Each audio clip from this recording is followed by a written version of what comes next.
कहानी शुरू होती है जेही युग नाम के लड़के से, जो बड़ी से बड़ी तिजोरियां और ताले तोड़ने में माहिर था। कीमती चीजें चुराकर वो बेचा करता था। वो अपना काम बहुत ज्यादा चालाकी से करता था, इसीलिए तो 100 चोरियों के बाद भी वो पकड़ा नहीं गया और न ही उसके बारे में किसी को कुछ पता था। एक दिन वो बिल्डिंग में एक कीमती पत्थर चुराने गया, जिसकी कीमत बहुत ज्यादा थी। जिस तिजोरी में पत्थर था उसमें बहुत ज्यादा ताले लगे हुए थे। उसको तोड़ना या फिर खोलना बहुत ज्यादा मुश्किल था, लेकिन जेही युग ने बड़ी ही चालाकी से उसे खोल लिया और पत्थर लेकर वहाँ से चला गया था। लेकिन जैसे ही वो बाहर जाता है वो पत्थर नीचे गिरकर टूट जाता है। जेही युग की सारी मेहनत जाया हो गई थी, मगर उसने हार नहीं मानी। वैसा ही पत्थर डिजाइन किया और उसे तैयार कर लिया। फिर वो एक दुकान पर उसे बेचने गया, मगर वहाँ के दुकानदार को पता चल गया था कि ये नकली है और उसने उसे खरीदने से मना कर दिया। लेकिन जेही युग भी जानता था कि ये दुकानदार नकली चीजें ही बेचता है। वो उसको धमकी देता है, कहता है अगर तुमने ये मेरा पत्थर ना खरीदा तो मैं पुलिस को बता दूंगा। मैं ये सब जानता हूँ कि तुम नकली चीजें ही बेचते हो। अब वो दुकानदार मान जाता है और उससे वो पत्थर खरीद लेता है। यहाँ पर जेही युग के साथ उसका दोस्त भी था। उसके अंदर ये खासियत थी कि वो छोटी से छोटी चीज में बॉम्ब को फिट कर लेता था। फिर इस चोरी के बाद इसने नकली नोट छापने का फैसला किया। उसने बिल्कुल असली नोट जैसे नकली नोट तैयार किए, पर जैसे ही उन पर शराब डालते थे वहाँ पर लफ्ज मिट जाते थे। इस काम का उसे कोई फायदा नहीं हुआ। एक दिन जेही युग ने फैसला किया कि वो हीरो की चोरी करेगा। अब जिस दुकान में इन्होंने चोरी करनी थी उधर हर तरफ कैमरास लगे हुए थे और ये काम करना इतना आसान नहीं था। अब वो अपने प्लान में अपने एक और दोस्त को शामिल कर लेता है, जो बहुत बड़ा हैकर था। उसने एक बार इसकी शिकायत पुलिस को भी की थी, पर फिर भी ये उस पर भरोसा करने के लिए तैयार था। इस काम में इसको एक लड़की भी मिलती है, जो इसी की तरह ऐसे कामों में माहिर थी। इस लड़की की जेही युग के साथ काफी अच्छी दोस्ती हो गई थी। जब ये दोनों घूमने जाते हैं तो जेही युग उसके गले में पहना हुआ लॉकेट देखता है। वो बताती है कि मेरे डैड ने ये मुझे तोहफे में दिया था। जेही युग उसे बताता है कि ये बहुत महंगा है और बहुत कीमती भी। अब ये इसका पता करवाने जेवरात की दुकान पर जाते हैं तो वहाँ पर लेडी इनको बताती है कि ये बहुत महंगा है और लाखों में इसकी कीमत है। तभी ये उधर एक बैग को टेबल के नीचे रख देता है। ये वही दुकान थी जहाँ इन्हें चोरी करनी थी। जेही युग हर चीज को देखता है, हर चीज का हिसाब लगाता है कि इधर कितने कमरे हैं, कितने कैमरास हैं। बाद में ये उस लड़की को बताता है कि 10 मिनट के अंदर अंदर हमें इस चोरी को पूरा करना होगा। अब चोरी वाले दिन जो उसने बैग टेबल के नीचे रखा था अब उससे धुआं निकलने लगता है और सभी गार्ड उसकी तरफ भागते हैं। उधर जेही युग का हैकर दोस्त सारे कैमरास को हैक कर लेता है और उसने तिजोरियों के भी सभी अलार्म को बंद कर दिया था। मगर जितने वक्त का अंदाजा इन लोगों ने लगाया था उससे पहले ही गार्ड आ जाते हैं। पर जेही युग का दूसरा दोस्त गार्ड्स का ध्यान भटकाने के लिए वहाँ गाड़ी का शीशा तोड़ देता है। अब उन्होंने चोरी तो कर ली थी, जिसके बाद जेही युग और उसके दोस्त बहुत खुश थे। सभी जश्न मनाते हैं। जब हीरो के मालिक को इस बात का पता चलता है कि उसके हीरे चोरी हो गए हैं तो उसको बहुत ज्यादा गुस्सा आता है। पर उसको इन चोरों का काम अच्छा भी लग रहा था, क्योंकि वो हैरान था। उन्होंने अपने खिलाफ एक भी सबूत नहीं छोड़ा था। हीरो का मालिक, जिसका नाम जो था, वो बहुत बड़ा बिजनेसमैन था और साथ ही साथ बहुत बड़ा गैंगस्टर भी, यानी एक बुरा इंसान था जिसने बहुत से लोगों को मारा था।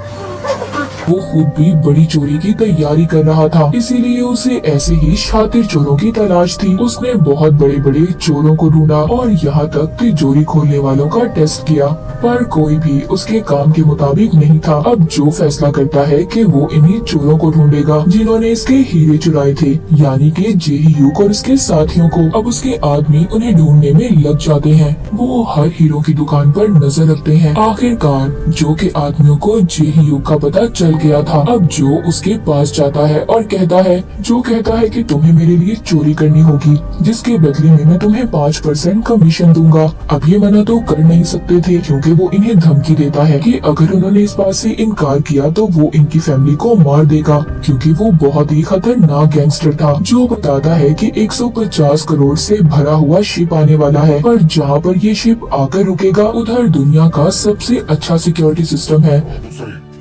그래서 드린 말씀인데 अब जो इनको वहाँ जाने के टिकट्स भी देता है। अब जे-hyuk भी चोरी के प्लान में लग जाता है। ये उसकी सबसे बड़ी चोरी थी। उधर दूसरी तरफ जो जे-hyuk के हैकर दोस्त को बुलाता है और ज्यादा पैसे देकर उसे खरीद लेता है। कहता है कि तुम्हें जे-hyuk पर नजर रखनी होगी, क्योंकि जो को डर था कि वो कहीं इसको धोखा न दे दे। उधर दूसरी तरफ पुलिस भी अभी तक हीरो के चोरों को पकड़ने की कोशिश कर रही थी, पर जल्दी पुलिस को पता चल जाता है कि उस दिन दुकान में बैग जे-hyuk नहीं रखा था। ये उसके घर का पता करके वहाँ पहुँच गए थे, जहाँ पर जाकर इन्हें पता चलता है कि जे-hyuk की अगली चोरी कहाँ पर है। और इन्हें ये भी पता चल गया था कि जो जैसे बहुत बड़े गैंगस्टर से मिला हुआ है। उधर जे-hyuk और उसके दोस्त पोर्ट बंदरगाह पर पहुँच गए थे, जिधर शिप आने वाला था। उधर जाकर सारे सिक्योरिटी सिस्टम को हैक कर लेते हैं।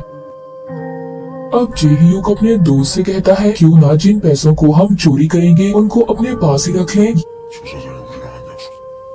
형이 바라는 대로 착하게. ये बातें हैकर दोस्त भी सुन लेता है, जिसको जो ने पैसे दिए थे, और जाकर सारी बातें उसको बता देता है। ये बातें सुनकर उसको बहुत गुस्सा आता है, पर अभी तो उसको जे-hyuk की जरूरत थी, इसीलिए वो उसको अभी कुछ भी नहीं कह सकता था। अब जे-hyuk उसी लड़की से मिलने जाता है जो इसकी दोस्त थी, पर वो इससे बहुत ज्यादा नाराज थी, क्योंकि बहुत दिन से ये उससे नहीं मिला था, इसीलिए वो कोई भी बात सुनने के लिए तैयार नहीं थी। अब जे-hyuk इसको बताता है कि उसके डैड ही उसके मास्टर थे, जिन्होंने इसे चोरी करना सिखाया था। तुम्हारे डैड बिल्कुल सादा जिंदगी गुजारना चाहते थे, पर उनके बिजनेस पार्टनर ने उन्हें मार दिया। वो कोई और नहीं बल्कि जो था, और इसकी दोस्त इसकी किसी बात पर यकीन नहीं करती। वो वहाँ से चली जाती है। अब जब वो वहाँ से जा रही थी, तभी उसको जो के आदमी आकर अगवा कर लेते हैं, ताकि जे-hyuk उनसे कोई चालाकी ना कर सके। अब चोरी का दिन भी आ गया था। सब पोर्ट पर आने में कामयाब हो जाते हैं। उधर जो भी धमाका कर देता है।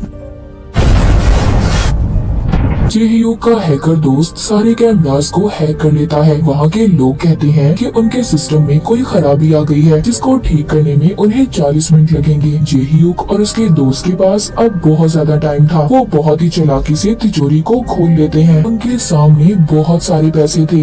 अब वो सभी पैसों को अपने एक ट्रक में भरते हैं और पैसों के ऊपर ही नकली पैसे रख देते हैं। उधर पुलिस को भी पता चल जाता है। वो चारों तरफ से इस जगह को घेर लेते हैं, जिस वजह से अब जे-hyuk उस जगह से निकल नहीं पाता। अब जे-hyuk के पास जो गैंगस्टर आता है, वो उस पर गन कर लेता है और उसकी दोस्त का लॉकेट दिखाकर कहता है कि वो मेरे कब्जे में है। मुझे पता चल गया था कि तुम मुझे धोखा दोगे, इसीलिए अगर तुम अपनी दोस्त को बचाना चाहते हो तो तुम्हें खुद को पुलिस के हवाले करना होगा। जे-hyuk भी अपनी दोस्त को बचाना चाहता था, जो उसके मास्टर की बेटी थी। उसकी खातिर अपने आप को पुलिस के हवाले कर देता है, पर जैसे ही पुलिस उसको पकड़ने लगती है, वो वही समंदर में छलांग लगा देता है। पुलिस वाले उस पर गोलियां चलाते हैं, जिनमें से एक गोली उसे लग भी जाती है और उसके पास जो बैग था वो भी बॉम्ब से फट जाता है। सब ये समझ रहे थे कि वो मर गया। उसके दोस्त को जब पता चलता है, जो बॉम्ब फिट करने में माहिर था, उसको बहुत दुख होता है, पर हैकर दोस्त खुश हो रहा था, क्योंकि जे-hyuk के हिस्से के पैसे अब उसी को मिलने वाले थे। इस बात पर दोनों दोस्तों में बहस हो जाती है। हैकर दोस्त चाकू निकालता है और अपने ही दूसरे दोस्त को मार देता है। अब आखिरकार जो के पास पैसों से भरा ट्रक पहुंच ही गया था, पर दिखने पर पता चलता है उसमें तो सिर्फ टिकट ही भरे हुए थे। ये देखकर तो जो की हालत तो जैसे खराब हो गई थी। तभी उसे जे-hyuk का फोन आता है, मतलब वो अभी जिंदा था। यहाँ पर हमें पता चलता है जो कुछ भी हो रहा था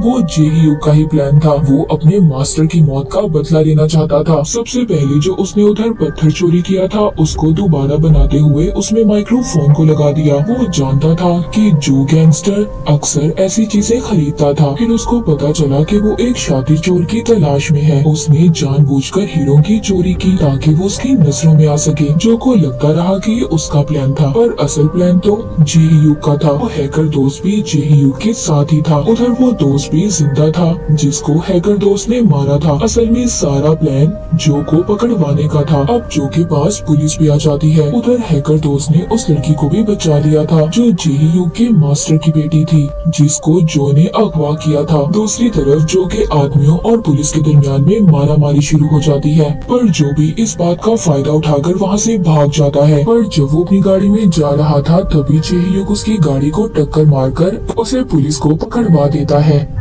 उसके बाद सभी दोस्त एक जगह पर जमा होकर उस ट्रक को भी ले आए थे जिसमें नकली पैसे थे। दरअसल इन्होंने असली पैसों के ऊपर ही नकली पैसों को रख दिया था। सभी बहुत खुश थे क्योंकि उनके पास अच्छी जिंदगी गुजारने के लिए अब पैसे थे। अब जाहिर है जे-ही-यूक ने इतनी बड़ी चोरी की थी, इसीलिए कुछ दिन के लिए ये गायब हो जाता है। एक दिन ये उस लड़की के पास भी पैसे भेजता है जो इसकी दोस्त थी, इसके मास्टर की बेटी थी। अब वो दुबई में थी। ये उन पैसों से अपनी आर्ट गैलरी शुरू कर देती है जो इसका सपना था। ये शुरू से ही ये करना चाहती थी। वो म्यूजियम में अपना लॉकेट देखती है जिसके पीछे जे-ही-यूक ही खड़ा था। ये अब अपनी दोस्त अपने मास्टर की बेटी को पसंद करने लगा था। अब ये उधर ही अपनी दोस्त के साथ खुशी खुशी रहने लगता है और इसी के साथ ये मूवी यहीं पर खत्म हो जाती है।